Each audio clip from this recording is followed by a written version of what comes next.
segala-galanya bagi kami. Semua yang baik yang kami butuh ada dalam Engkau, bahkan melimpah. Sebabnya Tuhan, Engkau ingin kami juga totalitas mengasihi-Mu dengan segenap hidup kami, belajar mentaati dan datang padamu dengan senang, karena Engkau mencari orang seperti ini, dan Engkau akan melimpahkan kekuatan berkat. Maka kami orang yang mau seperti itu Tuhan, maka berbicaralah, beri kami firman yang mengubah, beri kami telinga yang bisa mendengar, urapi telinga kami, urapi seluruh hidup kami, kuasai kami dan terus dalam damai sejahtera. Beri kami roh hikmat untuk mengerti, dan berikan kami Tuhan hati yang taat untuk segera melakukan apa yang Kau katakan. Kami siap Tuhan, terima kasih dalam nama Yesus. Yang siap berkata amin. Amin. Hari ini dalam ibadah raya Minggu, bagi orang Kristen yang sejati adalah hari perayaan kemenangan. Hari Minggu itu sebenarnya bagi kita yang hidup dalam Yesus adalah hari kemenangan, karena hari Minggu Yesus bangkit setelah mengalahkan maut dan semuanya. Haleluya. Haleluya. Jadi Kristen sejati hari Minggu itu hari yang menyenangkan, hari yang penuh berkat, hari merayakan kemenangan. Selama 6 hari kita hidup berjalan sesuai firman Tuhan. Soalnya harus bersuka cita Kalau begitu, hari ini kita mau diajari Tuhan lewat firman-Nya. Topik yang mau saya sampaikan adalah pemulihan keluarga. Haleluya.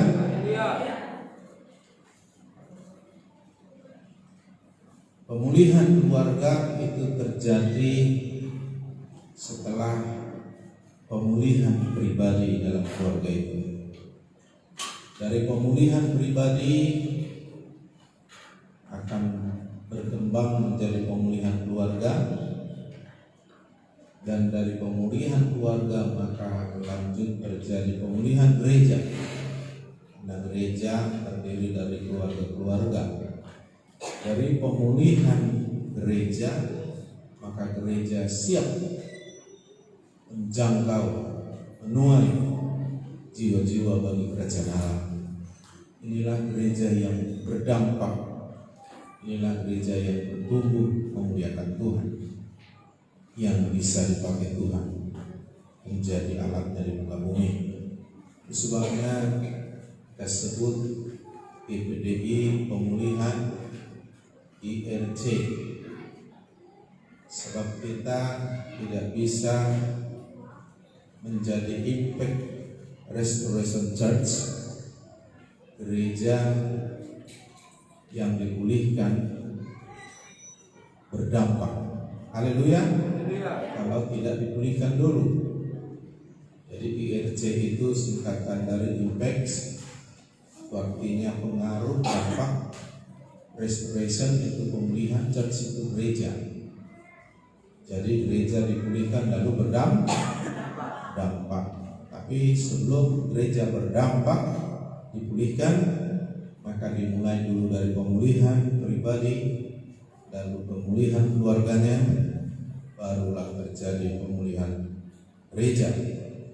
Gereja dipulihkan, maka gereja merepresentasikan Yesus secara real di muka bumi, sehingga segera orang tahu realita Yesus, kehadiran Yesus di tengah-tengah dunia ini.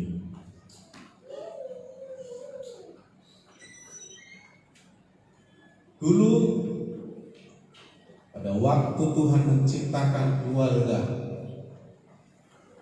diciptakannya laki-laki menurut gambar rupa Allah.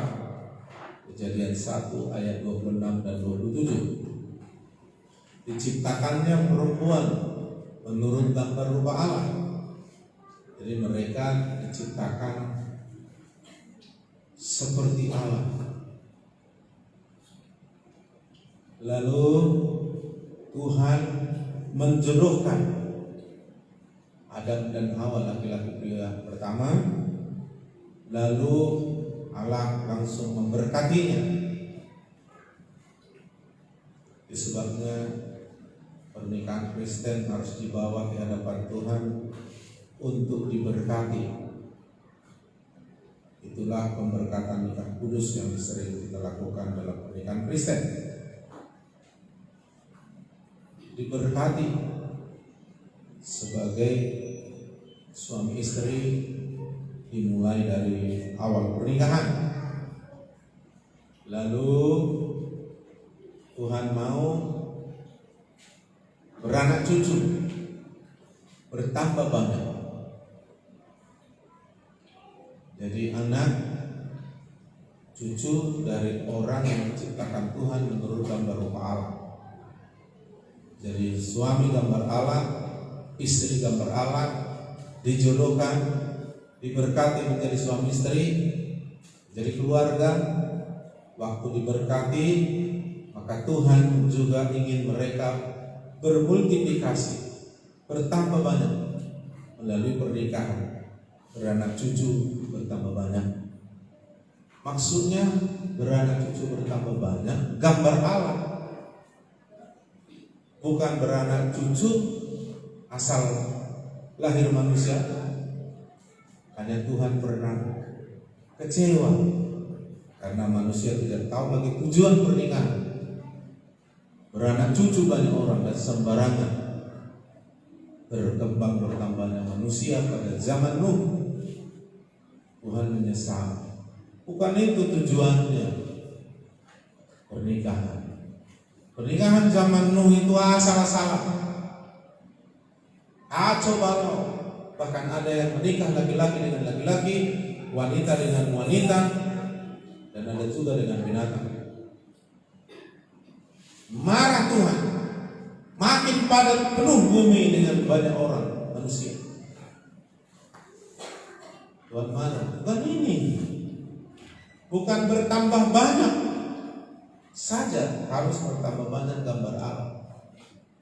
Makanya dia cari ada satu keluarga yang masih patuh, lalu disuruh bikin bahtera, lalu disuruh naik setelah bahtera dibuat, yaitu Nuh dan keluarga berjumlah 8 orang.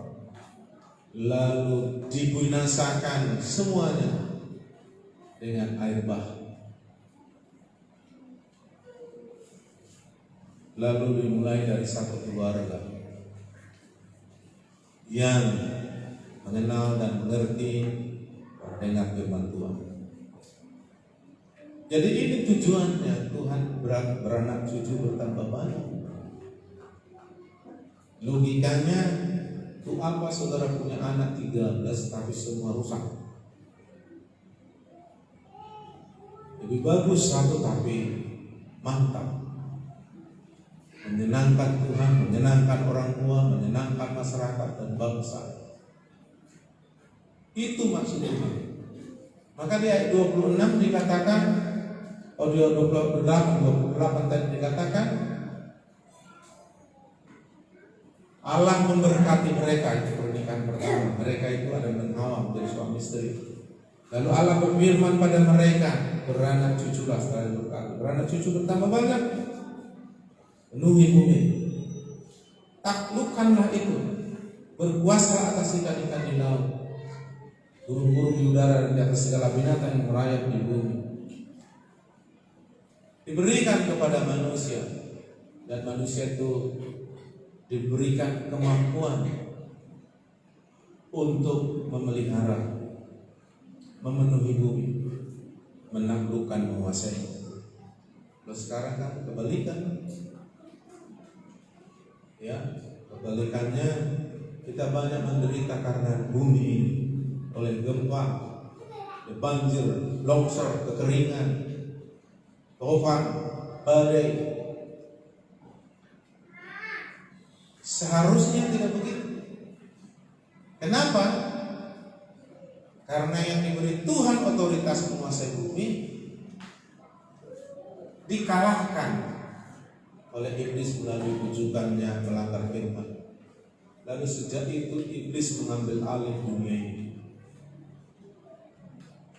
Maka iblis itu tujuannya datang hanya untuk mencuri, membunuh, merusak atau membinasakan. Coba kasih tunjuk dulu 1 Yohanes 5 ayat 19. Itu terjadi sejak Adam dan Hawa tertipu melanggar firman Tuhan di Taman Eden. Kita tahu bahwa kita berasal dari Allah, benar, kita diciptakan oleh Allah. Tapi seluruh dunia, bukan sebagian, bukan di tempat tertentu. Seluruh dunia berada di bawah kuasa si jahat. Jadi iblis mengambil, mencuri, dia membunuh, dia membinasakan, rusak. Taman Eden yang diciptakan Tuhan yang begitu luar biasa, langit, bumi dan segala isinya yang diciptakan sungguh amat baik, dirusak oleh iblis ketika dia berhasil membujuk Adam dan Hawa melanggar firman Tuhan. Dia masuk, dia ambil alih otoritas atas dunia ini, dia menguasai dunia. Dan Alkitab membenarkan sejak itu seluruh dunia berada di bawah jahat. Itu makanya ada gempa, ada longsor, ada kekeringan, yang namanya yang gak baik itu semua. Dan Tuhan izinkan, walaupun Tuhan tidak mengendakinya. Harusnya manusia yang berotoritas menguasai bumi.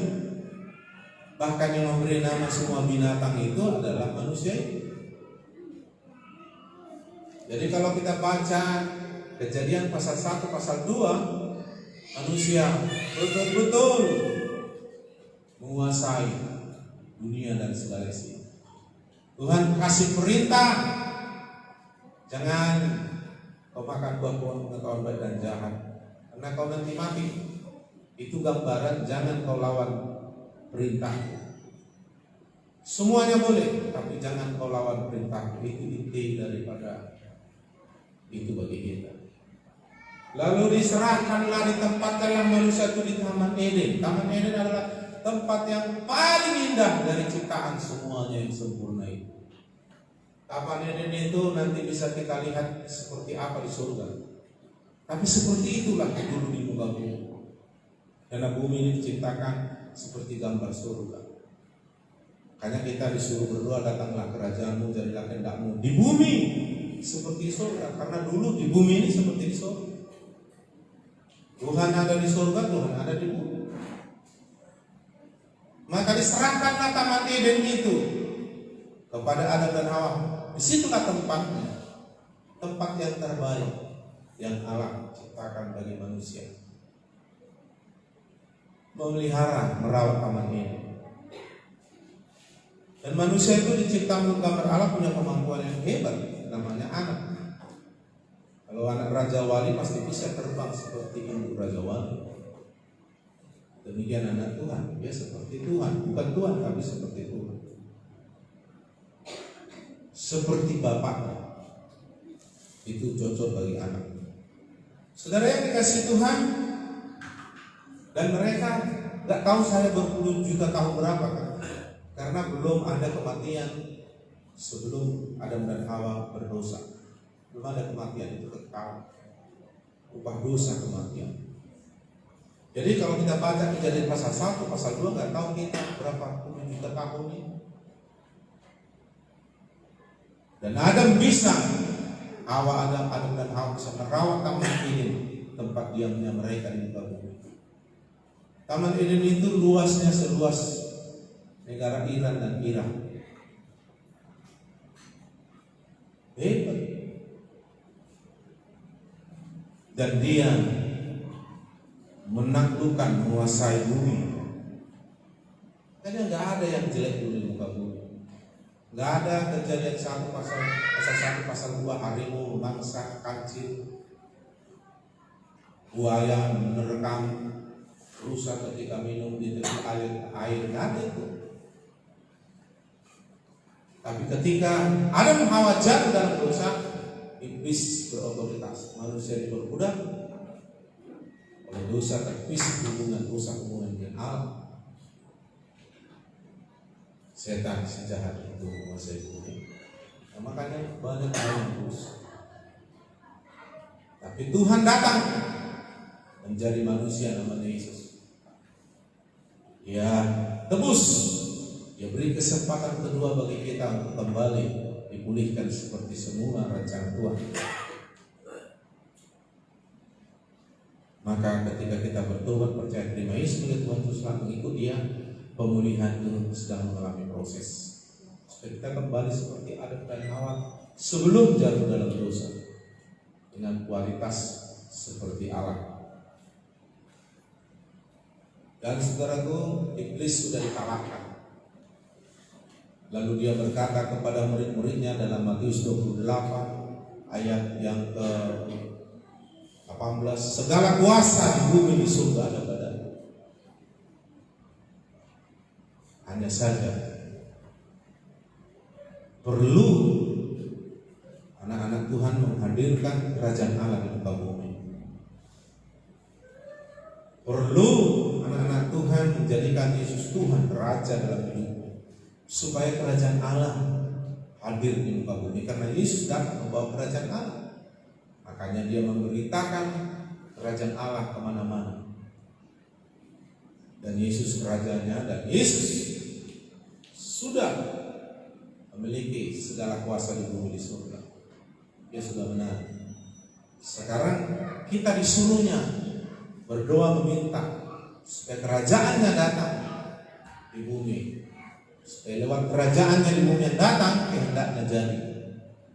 Kehendaknya jadi artinya kita dipulihkan seperti semula ciptaan Tuhan.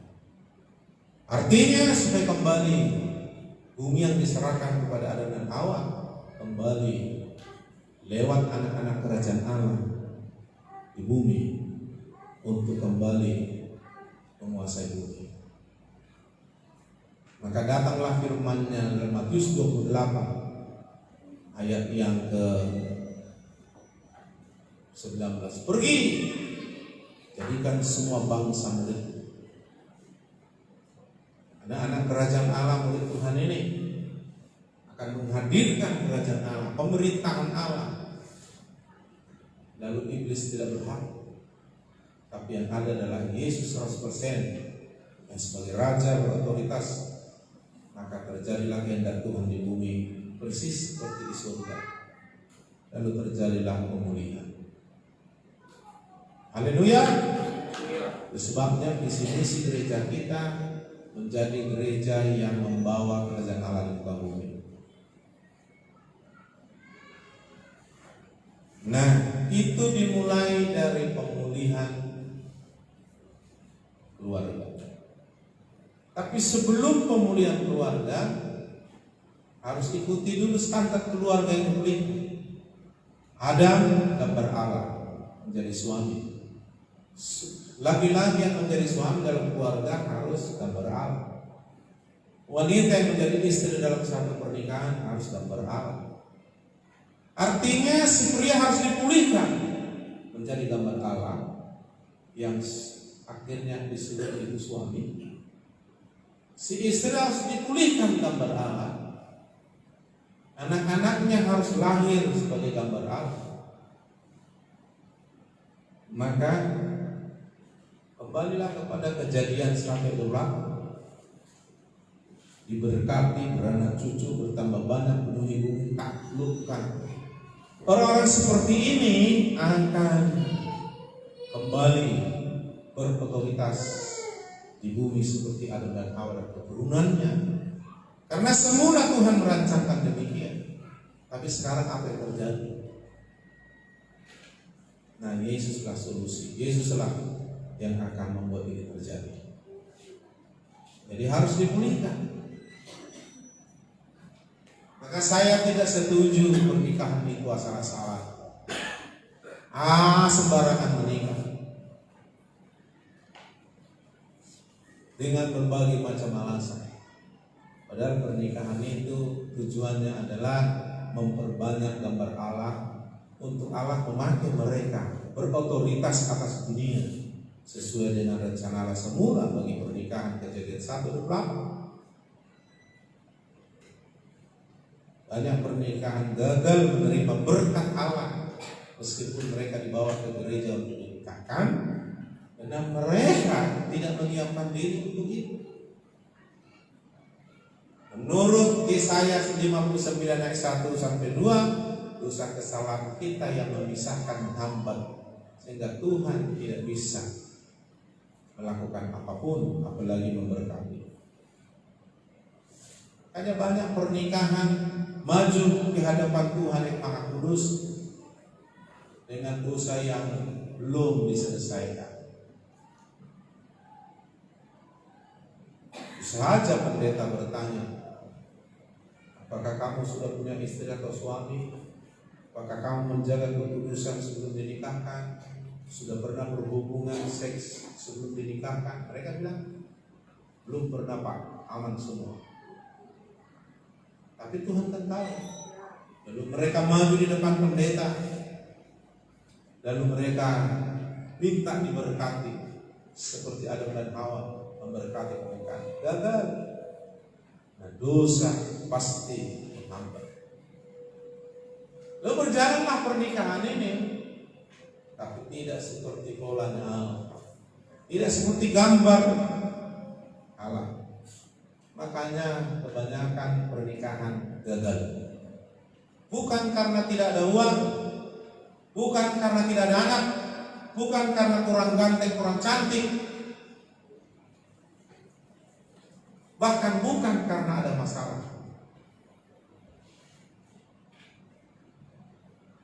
Hanya dari awal mereka sudah tidak diberkati Tuhan, gagal menerima berkat pernikahan. Itu saya selalu mengkonseling orang dengan ketat pada waktu konseling pranikah sebelum dinikahkan. Maka di gereja kita pernikahan itu disebut sakramen. Di gereja kita GPDI yang bisa melakukan pemberkatan nikah atau sakramen hanya bergelar PDT, pendeta penuh kalau di kita. Karena ada jabatan sintua, ada jabatan PDP, pendeta pembantu, ada jabatan PDM, pendeta muda. Mereka ini tidak bisa melakukan sakramen, memimpin sakramen pemberkatan nikah. Salah satunya harus pendeta. Pendeta pun harus mengerti. Karena kalau salah dalam melakukan, maka gagal mereka menerima apa yang seharusnya Tuhan inginkan dalam pernikahan. Coba flashback, kembali kita ke belakang dulu, merenungkan dan memperbaiki di masa sekarang. Bagaimana dulu kita memulai pernikahan? Apakah waktu saudara menghadap Tuhan di gereja memang sudah suci? Kalau tidak, saya katakan hari itu kau gagal menerima berkat pernikahan. Lalu kau mengisi untuk membahagiakan keluargamu dengan uang, dengan segala macam. Ada istri di kota-kota besar, dia olahraga supaya langsing, supaya bodinya mantap, dia harus ke salon supaya melalui penampilan fisiknya suaminya bahagia. Begitu cara sekarang orang. Padahal kebahagiaan yang dari Tuhan itu lebih dari itu. Sebabnya kenapa kok ada ya suaminya bintang film kaya, ganteng, istrinya bintang film kaya, ganteng, tapi bisa cerai. Jawabnya disimpulkan mereka tidak bahagia dalam pernikahan. Wow, tidak bahagia dalam pernikahan. Semua yang diperlukan orang di muka bumi ada pada dia. Penghasilan miliar, istri bintang film terkenal, suami bintang film ganteng terkenal, rumah mereka luar biasa, dan mereka awalnya dibilang bahagia karena pernikahan mereka dibikin pesta 2 miliar di hotel yang berbintang 5 dengan prosesi pernikahan yang begitu ketat, dan seluruh orang bilang, "Wih, bahagia sekali, mantap Pak pernikahannya." Tapi apa yang terjadi? Setelah mereka punya anak 3 orang, mereka cerai. Alasan, "Aku tak sanggup kalau begini terus, kita akhiri penderitaan ini."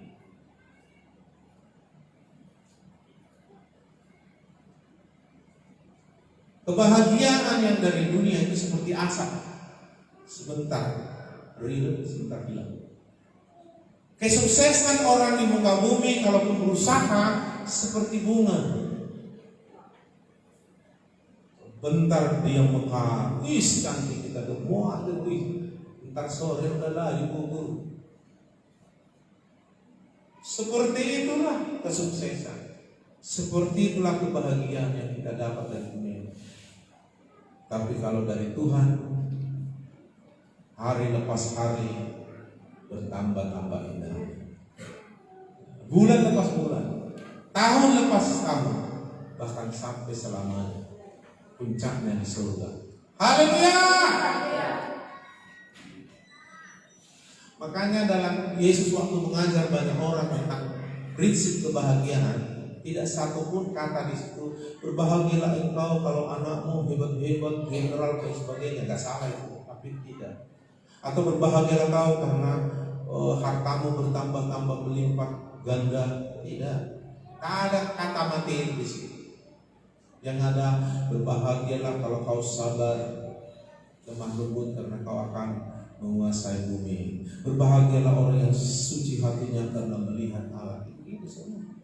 Berbahagialah membawa damai karena mereka disebut anak Allah. Tak ada bilang berbahagialah engkau kalau anakmu satu birur atau menjadi pejabat.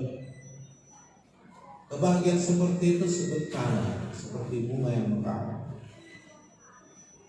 Tapi kebahagiaan dari Tuhan makin puncaknya di surga. Haleluya. Makanya kalau ditanya Tuhan Yesus, kalau begitu Tuhan, apalah membuat orang bahagia, betul-betul bahagia? Maka pasti sesuai firman Tuhan di Alkitab, berbahagialah orang yang mendengar dan melakukan firman Tuhan. Haleluya. Berbahagialah keluarga yang mendengar melakukan firman Tuhan. Berbahagialah suami yang mendengar melakukan firman Tuhan. Berbahagialah istri yang mendengar melakukan firman. Berbahagialah anak-anak yang mendengar melakukan firman. Tentu berkat akan datang, kesuksesan akan datang. Cari dahulu kerajaan Allah dan kebenarannya. Semua yang dibutuhkan orang-orang di dunia itu diberikan pada kita sebagai nilai tambah, sebagai bonus. Seperti saya makan, kalau ada kecap manis lebih mantap, nggak ada pun sudah enak lagi. Haleluya. Coba kita lihat gambaran keluarga yang Tuhan impikan. Mazmur 133 ayat 1 mulai. Nyanyian Tiara Daud, Mazmur 133 1. Sungguh alangkah baik dan indahnya apabila saudara-saudara diam bersama dengan rukun. Tuhan memberi penilaian baik dan indah. Kalau Tuhan bilang baik dan indah itu sempurna. Karena baik menurut kita belum tentu baik menurut Tuhan. Tapi baik menurut Tuhan itu sudah sempurna bagi kita. Tuhan lihat, wah, keluarga yang hidup bersama rukun, sungguh baik dan indah. Baik indahnya seperti di Taman Eden, Adam dan Hawa dulu. Atau saya kasih seperti surga. Gak ada yang lebih baik dari surga. Baik suasananya, baik kehidupan. Jadi keluarga itu kalau udah sampai ke sini dibilang Tuhan sungguh baik indah, itu keluargamu kayak surga. Jadi kau tahu asli surga nanti setelah kita mati meninggal naik ke sana, kau sudah tahu kira-kira gimana itu surga.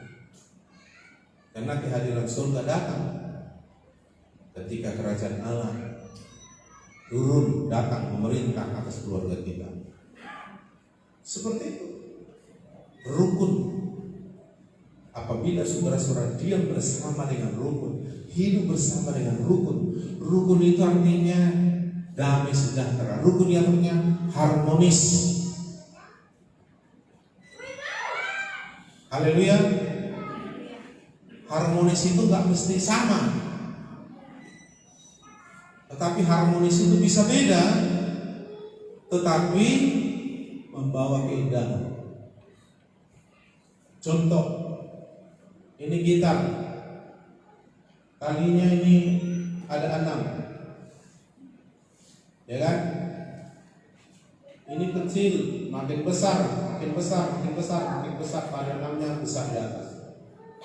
Nadanya beda-beda. Tali yang besar itu nadanya E. Tali yang di bawahnya lagi yang agak lebih kecil, nadanya A. Di bawahnya lagi nadanya D dan seterusnya. Beda suaranya, beda bentuknya, tapi harus disetel sesuai dengan setelan kita. Kalau tidak, salah satu pun nada ini, misalnya ini harusnya D, dibuat jadi A, maka begitu dimainkan kacau. Harus nada seperti yang sudah seharusnya kita. Makanya ada istilah setel dulu gitar itu lepas itu katanya. Sepandai-pandai orang main gitar, kalau setelan gitarnya tidak pas, harusnya tali satu ini dibikin G, kacau. Meskipun gitarnya mahal harga 45 juta, tapi talinya juga tidak pada standar setelan gitar, nggak ada guna. Lebih bagus gitarnya itu biasa aja, tapi setelannya bagus dan dimainkan pemain gitar yang handal. Wow, apalagi yang bagus gitarnya. Saudara bisa mengerti maksudnya? Orang yang pintar ganteng kaya, itu hasilnya. Tapi setelan hati hidupnya di dalam keluarga pas. Begitu dimainkan kehidupan keluarga, kacau. Meskipun dia pejabat, meskipun dia pendeta, atau apapun lah bahasanya, meskipun gitarnya sangat mahal dan tak bisa dipakai pemain gitar yang handal sekalipun, dia harus setel. Maka di gereja melalui Roh Kudus dan firman-Nya, hati pikiran hidup kita, tindakan kita harus setel sesuai itu. Itulah namanya harus sesuai dengan kebenaran. Haleluya. Setelah disetel sesuai dengan kebenaran firman, pikiran kita, ngomong kita, hati kita, tindakan kita, sampai gaya hidup kita gak palsu lagi. Main suling, main piano, main drum, main keyboard, main lagi biola, tapi harus setelan yang pasang. Orkestra namanya, main makin bagus. Tapi coba tiba-tiba masuk saudaraku saxophone, asal main dia, orang main di G, dia main di F, wah kacau semua. Jadi makin banyak makin nampak apakah kompak atau gaul. Jemaat pun begitu. Jadi jangan terus bangga, benar kali jemaat tapi main gigi-gigitan semua. Bagus banyak tapi harmonis. Banyak alat musik, kita nanti ada biola, ada saxophone, ada main bagus, tapi harus setelan yang sama. Haleluya. Kalau enggak, satu aja gitar ini enggak pada setelan yang seharusnya, main matikan lagi gitar lah, rusak itu, kacau semua gara-gara dia. Maka dalam keluarga jangan sampai ada yang fals sebagai suami, yang fals sebagai istri, yang fals sebagai anak. Harus punya nada kebenaran semua. Itulah setelan dari kerajaan Allah. Jadi nggak semau gue, sama-sama mau setel. Tuhan apa kehendakmu? Jadilah kehendakmu kepadaku, bukan kehendakmu. Harus di-setel semua. Amin. Mana bisa pemain keyboard? Dia bilang pemain kita main dari C, tak mau aku G aku katanya. Suka-suka, datang pemain bass, aku F katanya. Lantak sama gaul lah. Tak boleh suka-suka lagi. Makanya pantas kita nyanyi suka-sukamu Tuhan. Amin. Amin. Cuma prakteknya yang belum. Itu puasa. Kalau kau kurang pandai setel, datang di gereja ini, kau akan setel. Saya pandai setel kita, pakai firman Tuhan, pakai kuasa Roh Kudus. Amin. Kalau mau, ya gak ada paksaan. Kira-kira yang hadir ini mau? Amin. Tujuan lah. Mari kita perhatikan Yesaya 32 ayat 17. Ini setelannya. Kalau udah pas setelannya enak ya. Kita dengar musik, kita mantap, piano mantap, mantap semua. Pas setelannya udah sama, pas semua. Dia suami mantap, dia istri mantap, dia anak-anak mantap. Sebaik indahnya saudara hidup bersama Roh. Dikatakan Yesaya 32:17, di mana ada kebenaran di situ ada tumbuh damai sejahtera, dan akibat kebenaran ialah ketenangan dan ketentraman untuk selama-lamanya. Alias kebenaran itu membuat rukun, damai sejahtera, harmonis, nggak fals. banyak hidupnya fals, ngomongnya fals, pikirannya fals, doanya pun fals. Maka harus di-setel dengan kebenaran. Makanya kalau saudara nggak bisa dibolo di gereja ini, di mana-mana pun tak terbolo lagi orangnya. Makanya jangan mau berontak-berontak melawan di gereja. Hanya di gereja pusat pemulihan, sumber berkat dan semua. Kenapa? Karena Tuhan ada di tengah kita dan Dia mengkomunikasikan dengan firman dan roh. Hanya kau harus datang. Amin. Ketika kebenaran itu mesti hati pikiranmu, hidupmu, gaya hidupmu, ngomongmu, tindakanmu tumbuh damai sejahtera. Namanya harmonis, namanya rukun. Dan kau ada dalam keluarga, keluargamu sungguh alangkah baik dan indah. Berikan dirimu dipulihkan. Apalagi kalau sejak awalnya anak muda dia sudah gambar Allah, lalu dijodohkan Tuhan, lalu di-step dengan cara menjalankan kehidupan rumah tangga sesuai firman. Waduh. Tapi kalaupun memang dulu asal-asalan karena kita memang gak mau mencari sungguh atau memang gak diajari, lalu pernikahanmu asal-asalan, Tuhan tahu, kau tahu, maka ada anugerah. Datanglah untuk dipulihkan. Keterbukaan pengakuan dosa, pertobatan awal pemulihan.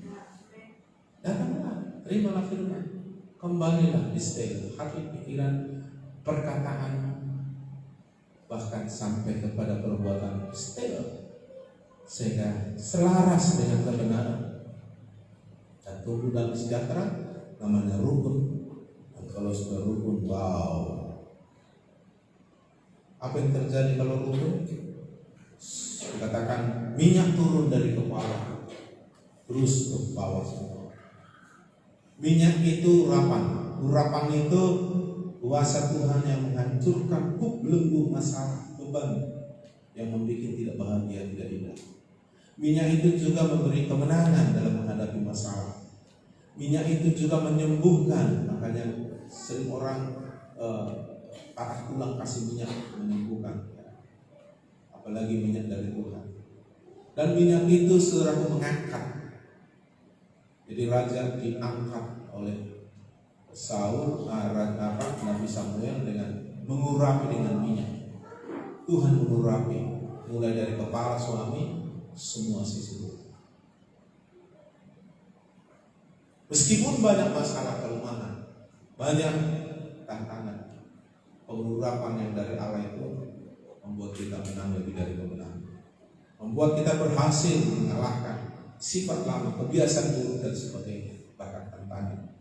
Sehingga Daud bilang, aku tahu sekarang ternyata aku menang terus karena Allah mengurapi aku. Kemenangan selalu dia mengalami kebahagiaan. Lalu dikatakan yang 3, seperti embun gunung Hermon yang turun ke gunung-gunung Sion. Gunung Hermon gunung yang sejuk, berair, berawan, tapi gunung Sion itu gundul, kering. Tapi seperti itulah kalau kita turun, katanya angin yang sejuk, awan yang sejuk turun ke atas gunung Sion, sehingga gunung Sion yang gersang itu jadi gunung yang subur. Seperti itulah katanya berkat itu datang, sebab kesanalah Tuhan memerintahkan berkat. Kan tadi Adam dan Hawa menikahkan diberkati. Nah, Tuhan langsung kalau sudah dilihat mereka hidup dia berukun, Tuhan perintahkan berkat dan kehidupan yang indah sekali, kehidupan yang sesuai dengan kehendak Tuhan selama-lamanya. Jadi berkat itu bukan melihat situasi kondisi, berkat itu selama-lamanya. Haleluya. Terus kalau ada istilah dikit-dikit jadi bukit. Selama lamanya. Makanya hari lepas hari bertambah-tambah indahnya. Bukan Sam David lama dua lampai. Kalau saudara menginginkan ini, ayo kejar, karena ini kunci rahasia untuk diberkati. Amin. Berkat ini bukan hanya uang. Saya suka bilang uang itu berkat terkecil. Yang terbesar dalam sejahtera, kebahagiaan, perubahan hidup, kemenangan atas masalah, kesehatan. Terakhir, uang. Makanya lebih kaya orang sehat bahagia daripada orang sakit tapi banyak uangnya. Jadi Tuhan perintahkan berkat. Jadi berkat itu tak bisa dihadang siapapun karena Tuhan yang perintahkan. Takkan terhambat, pasti datang. Berkat itu mengejar kita. Makanya jadi kaya itu bukan karena susah payah, tapi karena berkat Tuhan. Berkat Tuhan yang menjadikan kaya.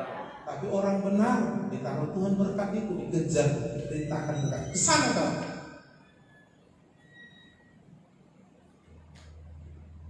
Jadi kekristenan itu kayak di taman ini kita nanti. Di taman itu tak ada kurangnya. Tak ada kurangnya. Semua baik kayak nyanyi kita. Semua baik. Karena tidak ada yang dari Tuhan tidak baik. Kalau ada yang tidak baik, itu bukan dari Tuhan. Karena kita juga tidak baik. Karena ada berlaku hukum tabur.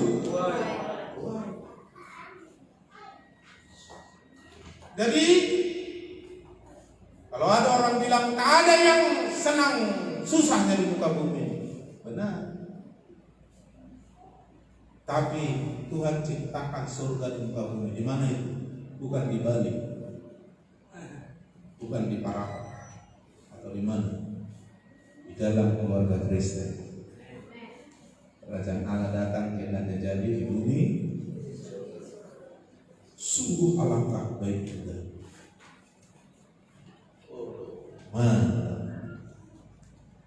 Maka ini yang harus kita lakukan dahulu. Jangan saudara pikir, apalagi yang kurang? Makan cukup, minum cukup, semua cukup. Yang kurang itu tak ada berkat Tuhan. Makanya ada dan awal datang diberkati.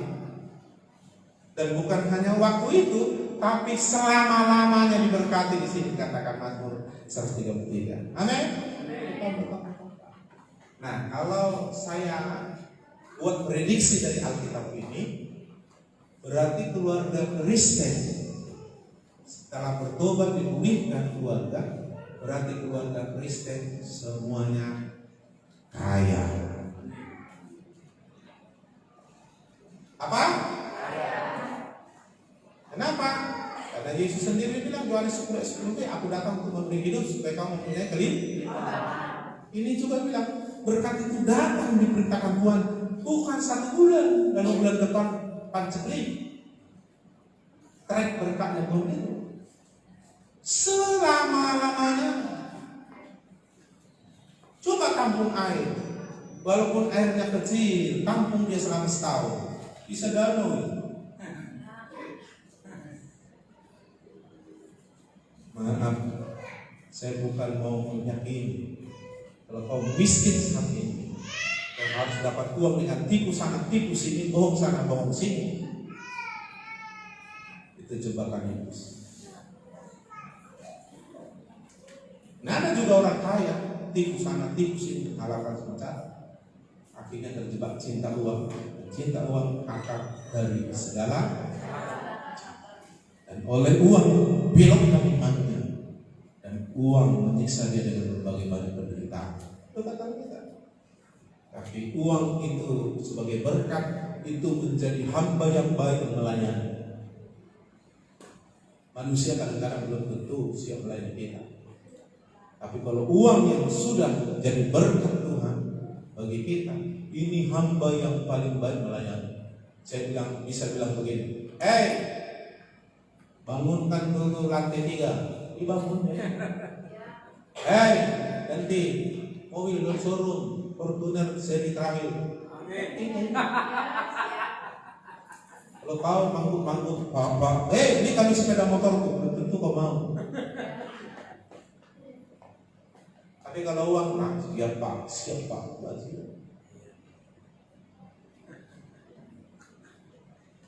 Biar bisa melakukan apa yang diperintahkan oleh Tuannya.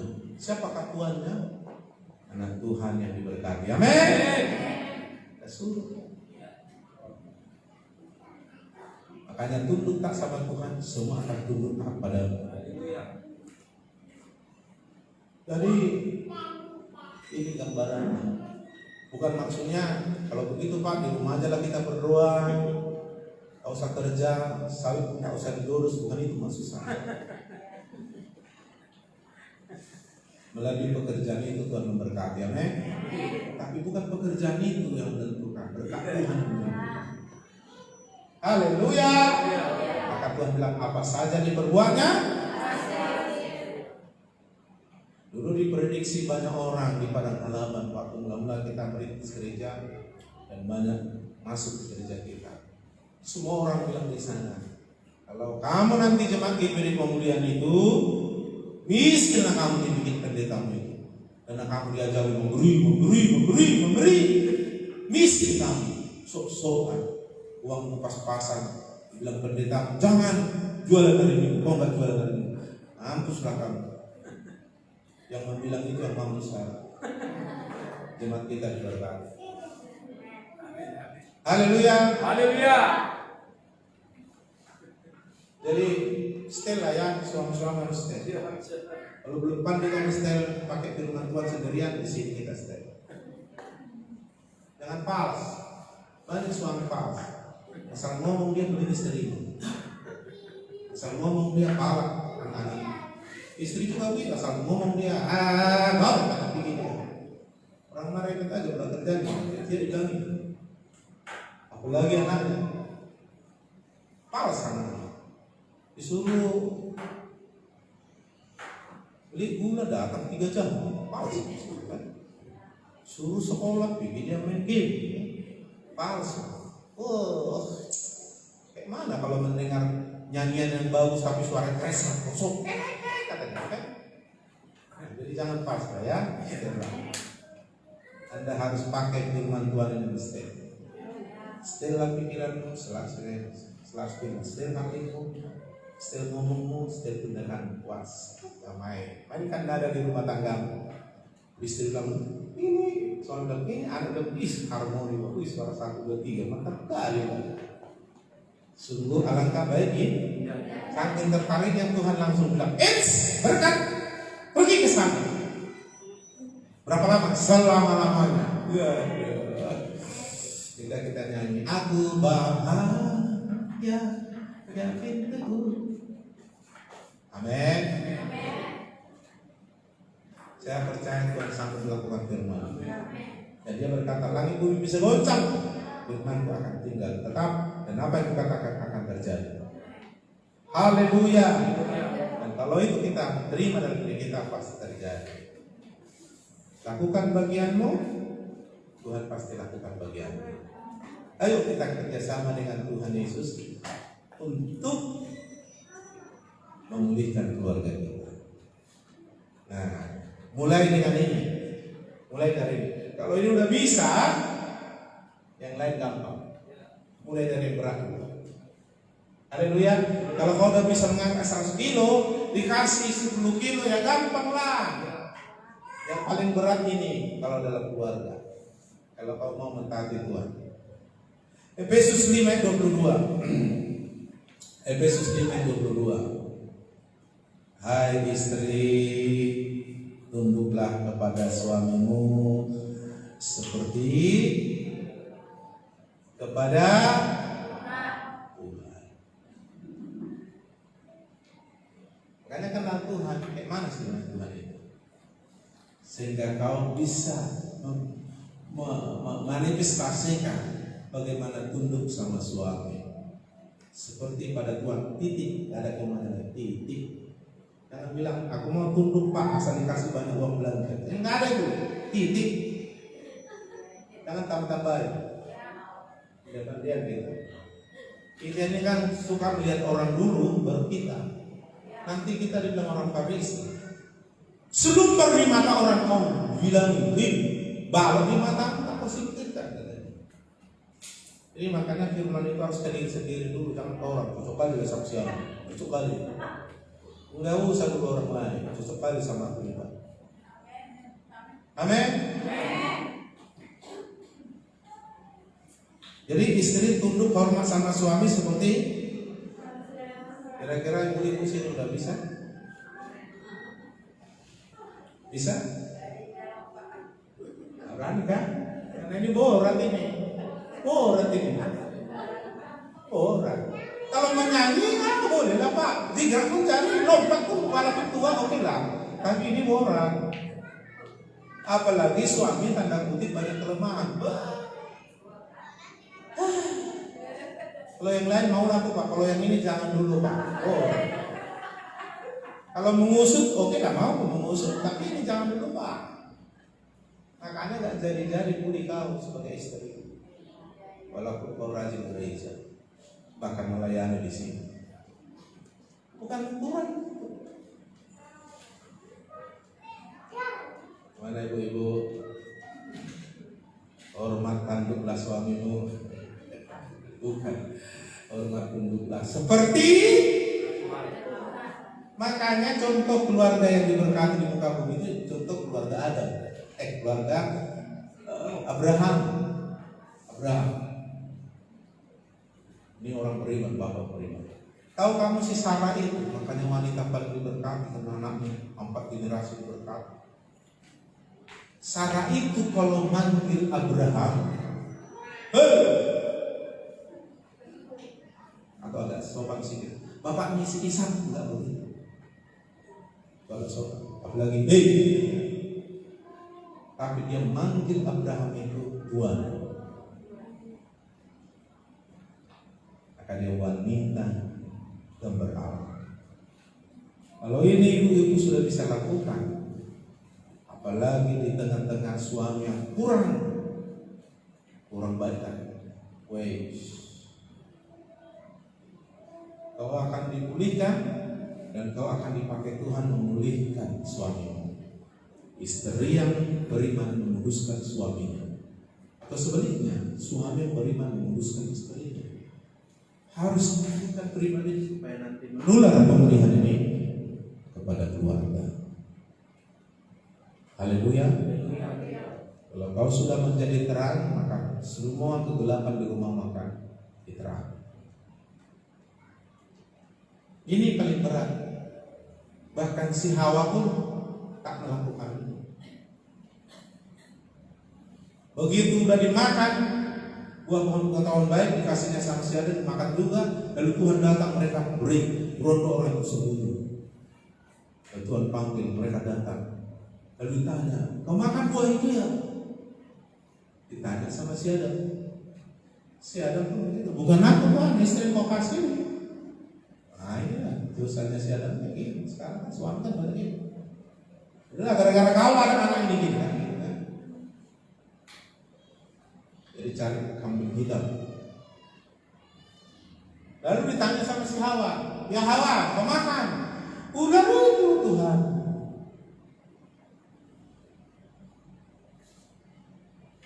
Sama. Makanya dihukum mereka, gak mau ngaku dosa. Mungkin ya. Kalau ada langsung bilang, ya Tuhan, aku yang salah sebagai kepala keluarga Tuhan. Jangan hukum istriku Tuhan. Aku udah hukum sekarang, Tuhan, ampunin aku. Kalau nggak bisa diampuni lagi, aku udah hukumkan dia. Aku yang lihat dia dekati gak kelarang, Tuhan.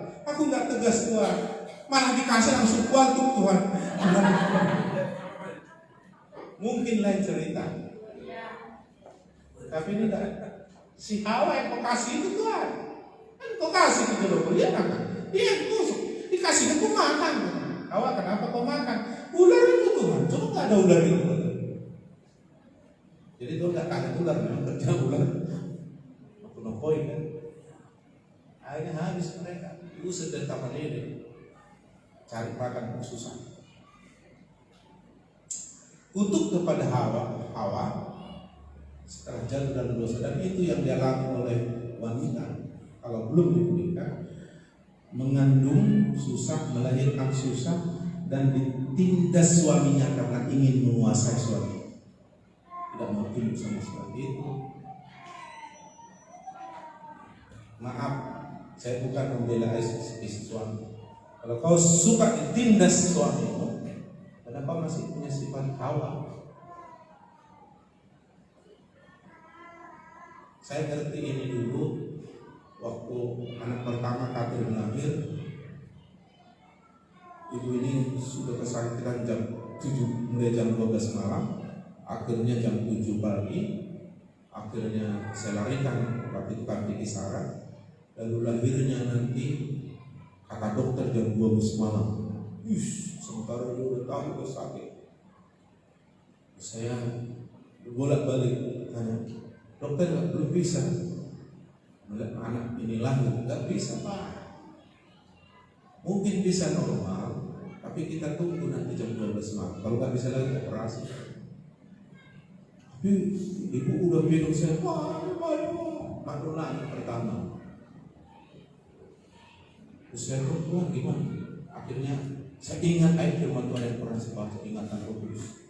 Itu kutuk kaum Hawa. Akhirnya saya bilang, waktu itu saya bilang sama istri gini, kita berdoa biar Tuhan yang melakukan operasi. Waktu itu saya doa bersama ibu waktu itu jam 7 malam. Nah, aku pikirkan dia udah nangis-nangis, ciri-ciri ketakutan, jam 12 malam akan lahir, kalau nggak lahir operasi. Dari jam 7 pagi dia udah kesakitan. Tapi begitu aku tahu, aku bilang, kau tenang, kita berdoa, anak itu lahir segera mungkin. Lalu berdoa bersama dia, lalu tenang kau. Lalu saya mondar-mandir di depan rumah sakit itu. Saya berdoa, saya bahasa roh, saya berdoa, saya bahasa roh. Saya hitung lahir tanpa dokter pada jam 7.25, berarti 25 menit. Baru anak kedua, ketiga, dia nggak rasa apa-apa, malah aku bilang, cek dulu lahirnya si Grace. Kapan lahirnya?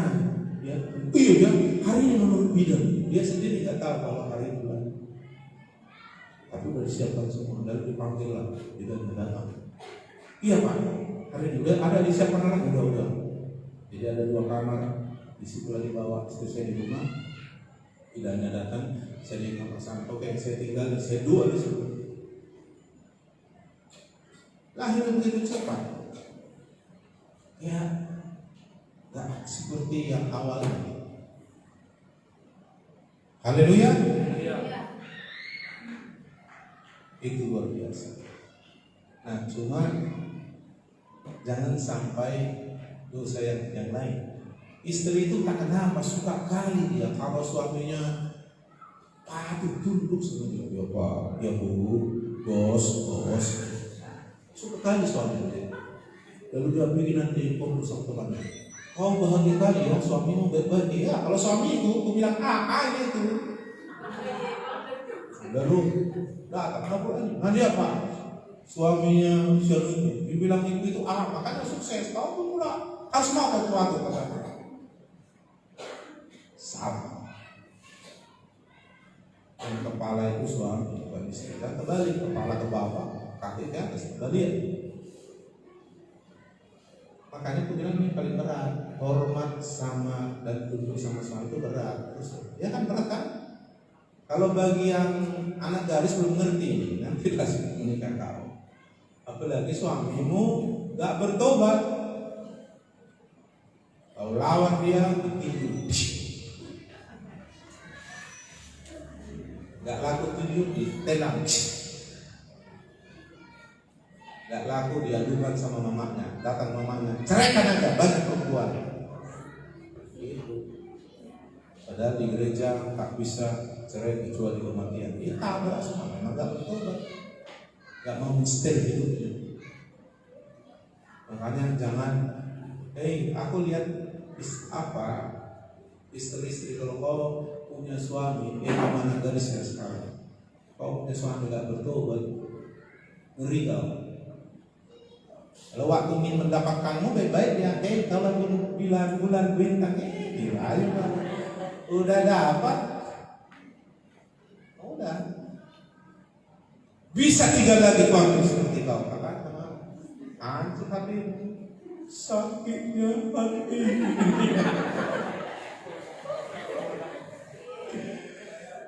Iya, paling sakit kalau cintanya dihianati, sakit kayak neraka itu. Kalau uangnya hilang paling sakitnya berapa lama. Tapi kalau cintanya dihianati seumur hidup, makanya sampai ada yang bunuh diri.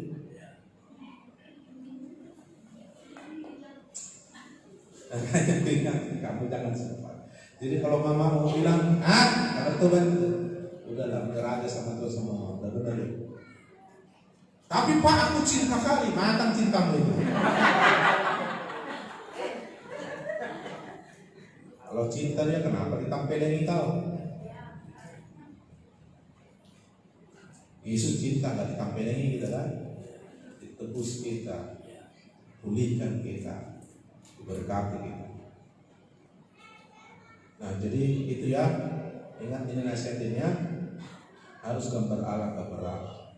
Nah sederhana aja, orang yang mengasihi Tuhan calon suamimu, orang yang cinta samamu, cocok samamu, dan connect dengan keluargamu. Udah pasti itu yang sempurna. Kalaupun uangnya belum banyak, nanti kalau sudah menikah kamu ukur berkat kepada. Haleluya. Soal banyak uangnya itu relatif. Tapi yang penting mengasihi Tuhan, mengasihimu, cocok denganmu, dan connect dengan keluargamu. Udah itu udah pasti. Kalau soal banyak uangnya, kerjanya pakai, orangnya ganti kali, itu faktor-faktor penambah. Jadi makanya orang tua yang udah pengalaman berkeluarga selalu dia bilang, unang beri rupana, pangalahona, unang bagat rupana, pangalahona roa. Itu orang berpengalaman. Tapi kalau anak-anak muda, gak penting, rupanya yang penting kan. Lalu rayuannya, enggak, karena mereka berpengalaman. Jadi benar itu, kalau bisa cantik hatinya, cantik wajahnya ya apa, tapi harus tak bisa tawar-tawar, harus cantik hatinya, kelakuannya. Amin. Haleluya. Nah kalaupun dulu tak seperti itu Bapak Ibu, maka dipulihkan Allah. Tapi Bu ajar semua orang-orang muda harus begini sekarang. Lebih bagus mencegah. Jadi ibu-ibu lakukan ini ya.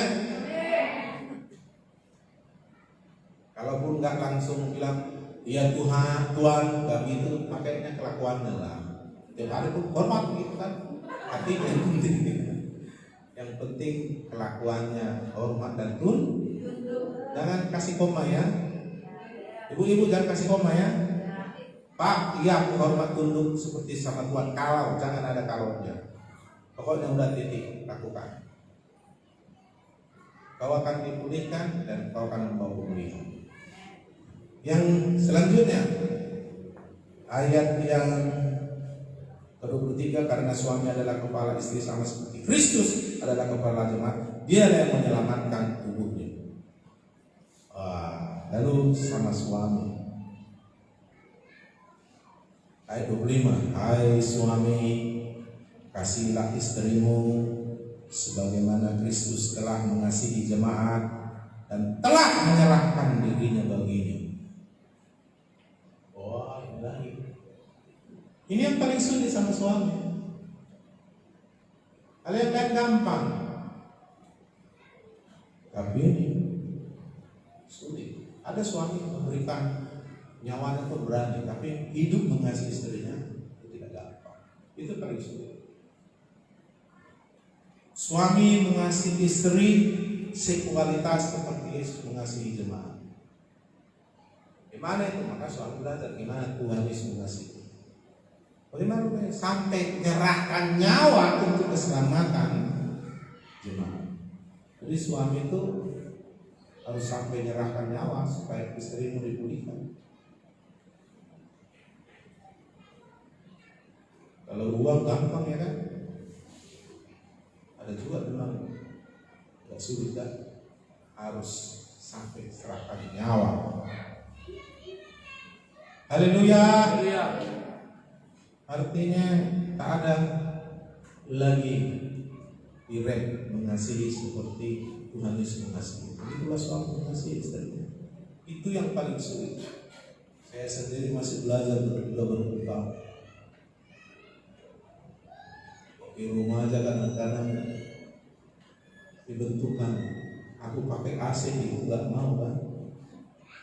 Sering kami juga agak ini kan, pasang AC dia kedinginan, tak aku pasang AC aku keringatan. Nah ini dilema ini kan. Ya harusnya memang aku bilang biarlah aku terbakar di kamar, harus begitu kan. Tapi itu kan sampai begitu kan. Kan berat kan?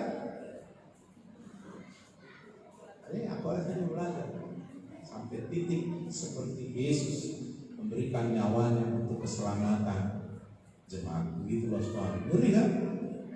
Tapi kalau sudah begitu, wow.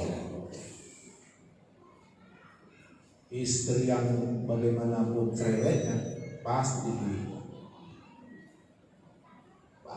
karena kasih di atas segala hukum, tak terbatas, luar biasa bisa memberikan keselamatan. Makanya kalau sempat suamimu orang yang takut akan Tuhan, wow, kayak ibarat jengkau nggak tinggal landas, nggak perlu bawa ke bengkel landas.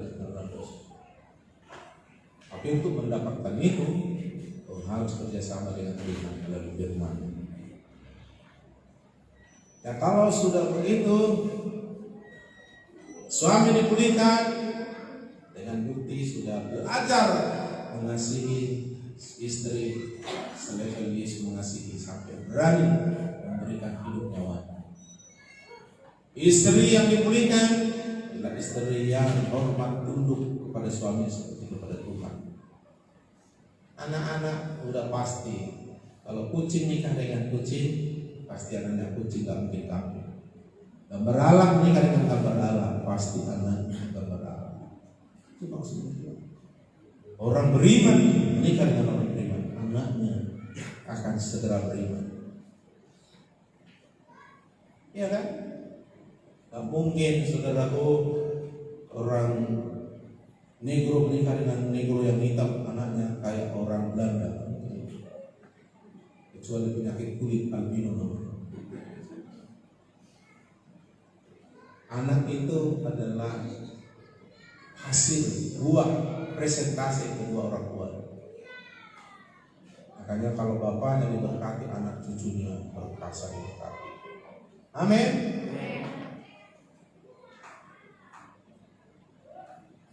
Lalu kalau anak-anak ini sudah seperti itu, anak ini niru.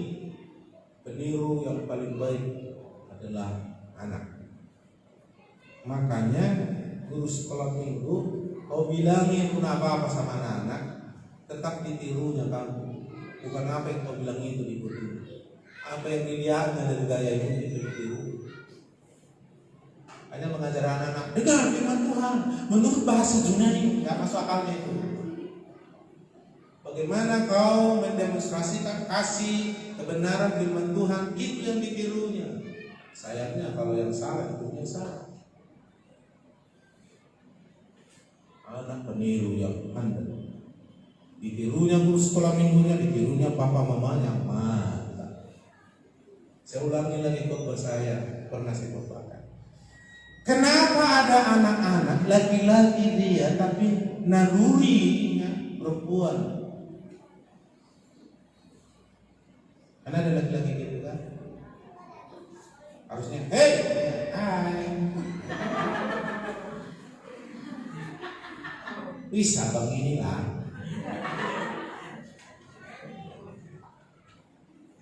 Dia laki-laki, nalurinya perempuan. Kenapa itu? Karena yang menguasai rumah tangga itu adalah perempuan. Hati-hati kan. Makanya kalau kamu nggak tunduk sama suami, kau yang anggo suami mengganggu keluar kau hancur. Wah, hati-hati kan. Ini katanya.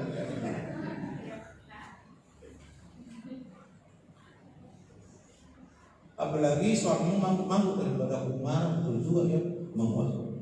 Ya bos, habis lagi nanti. Bertobat itu.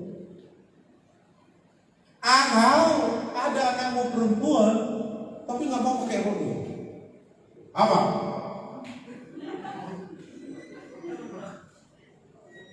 Kawannya semua, dan dia suka sama wanita, padahal dia wanita.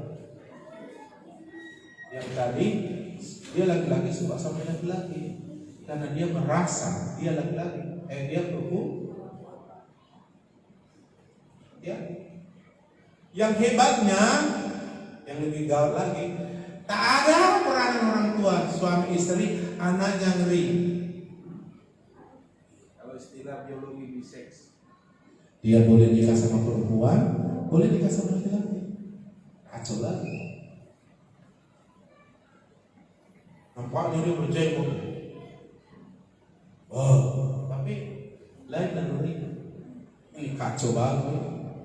Yang normal adalah suami mengasihi istrinya seperti Yesus, istri tunduk hormat sama suami seperti pada Tuhan, anak-anaknya semua seperti Yesus. Haleluya. Karena gini, dengar baik-baik ini kalau diseminarkan ini mahal ini. Kenapa si putri, anak gadismu gampang tergoda dengan laki-laki? Berapa kali ini? Bulu matanya, aku senang kalau dibahagiakan. Karena dia nggak pernah mendapat itu dari papanya. Papanya, apa kau?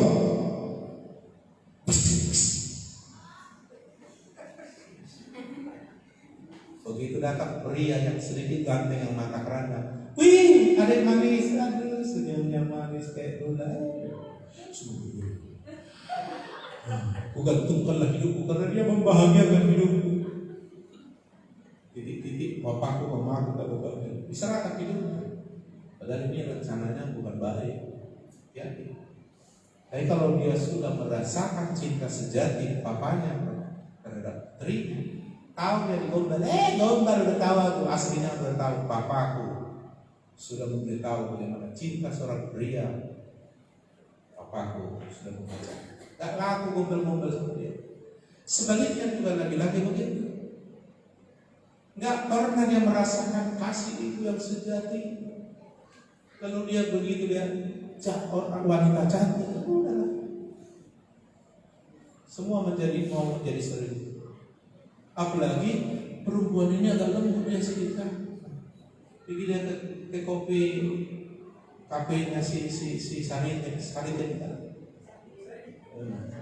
Abang ganteng. Kemana aja dari dulu. Rasanya nggak ketemu 1 tahun. Berapa ya? Baru 3 hari. Iya kan 1 tahun. Gombal ya. Padahal tujuannya seperti aku lah kopinya ya. Jepang musiknya. Apalagi dia udah bersuami, udah beristri, payah nih kayak selingkuh. Karena dia nggak dapat itu dari mamanya dan istrinya pula nggak dapat. Habis iblis bermain. Jadi rusuh. Yang cocoknya kalau suami istri berikan nomor anak, enggak bisa. Kalau kita udah tahu mas asli, enggak mau kita mas palsu. Amin. Walaupun kita pakai kayak mas asli itu, kita rasa. Karena kita tahu itu enggak asli. Nah, seperti itulah. Putri kita tahu ini nggak asli, ini cinta gombal ini.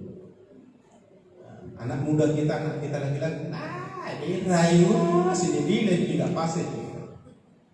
Tahu ya, karena dia udah merasakan bagaimana aslinya dari ibunya. Itulah bahaya secara psikologis. Itu saya yang menghancurkan. Makanya jangan pikir kalau udah ibu-ibu berkuasa di rumah itu hebat. Hati-hati kan. Harus sesuatu ilmu. Lalu nada dari suami, istri, anak-anak semua harmoni. Wah, enak kali asuhan dan baiknya. Haleluya. Lalu kalau anak-anaknya sudah seperti ini, Efesus 6 ayat 1, hai anak-anak, taatilah orang tuamu di dalam Tuhan karena haruslah demikian. Pastilah. Hormatilah ayah dan ibumu, ini adalah suatu perintah penting seperti yang nyata dan janjian ini. Nah, masalah anak-anak kalau belum dipulihkan, susah dia hormat dan taat pada perintah orang tua, susah. Tapi kalau anak dipulihkan, enggak. Ada istilah orang Batak, nah tua-tua milo di Batak dan Tamila. Nah seperti itu, makanya dipakai. Terbukti setelah saya bertobat, saya tak mau lagi lawan orang tua saya. Nah apalagi dilahirkan dari suami istri yang bertobat. Wow. Akhirnya apa? Akhirnya supaya kamu berbahagia dan panjang umur di muka bumi. Jadi anak perkasa berkah.